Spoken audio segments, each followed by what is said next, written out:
Oi, no Drop da Cis de hoje eu vou falar sobre a pré-eclâmpsia.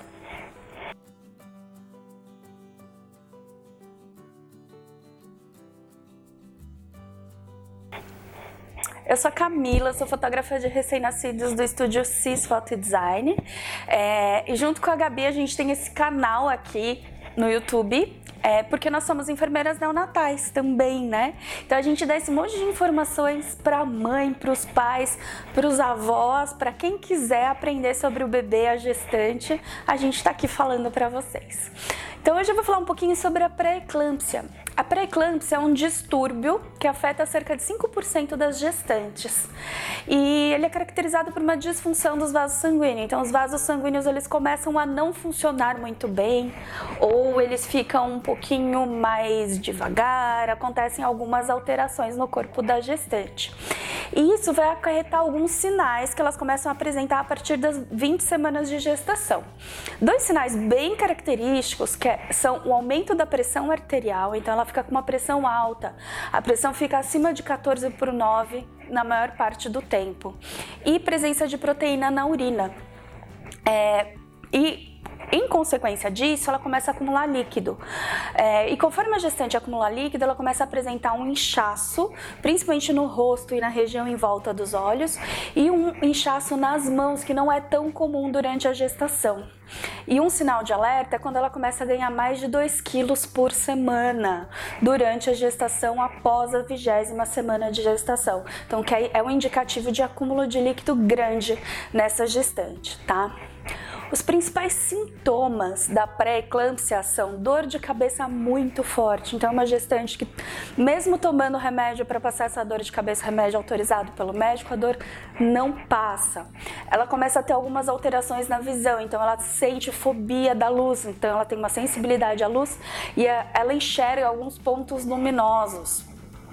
Tem também muita náusea e muito enjoo, além de dor no alto da barriga, e ela começa a sentir mais dificuldade para respirar.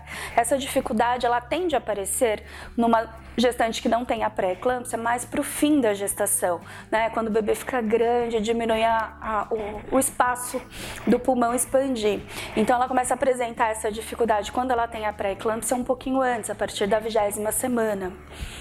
E existem alguns riscos, né? O primeiro risco que a gente pode pensar aqui é evoluir para uma eclâmpsia.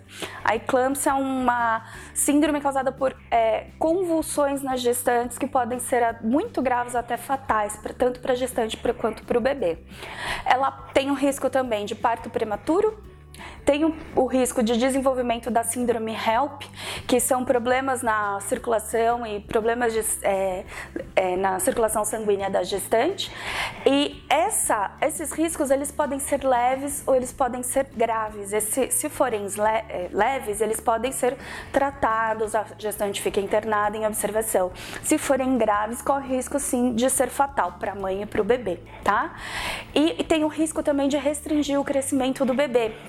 Então, como a mãe está acumulando muito líquido, ela está com uma disfunção de vasos sanguíneos, o bebê ele tende a crescer menos.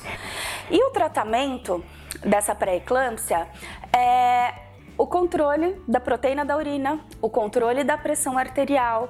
Normalmente ela fica internada, principalmente no final da gestação.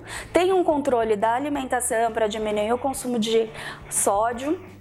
E muitas vezes o principal tratamento para diminuir a pré-eclâmpsia é o próprio parto, né? O bebê nascendo, a pré-eclâmpsia desaparece, né? Logo após o nascimento. E quais são os fatores de risco, né? Quem são as gestantes que podem desenvolver a pré-eclâmpsia? A primeira gestação, então, quando é a primeira gestação, tem este risco. Gestação múltipla tem esse risco.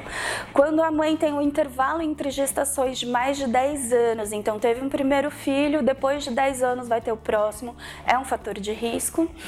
Quando a gestante tem mais de 40 anos ou menos de 20 anos, tá? Essa diferença de idade, se é uma gestante mais velha ou uma gestante mais nova, também tem risco de ter a pré-eclâmpsia. Obesidade antes da gestação, então se é uma pessoa que foi obesa antes de engravidar, ela tem o risco também.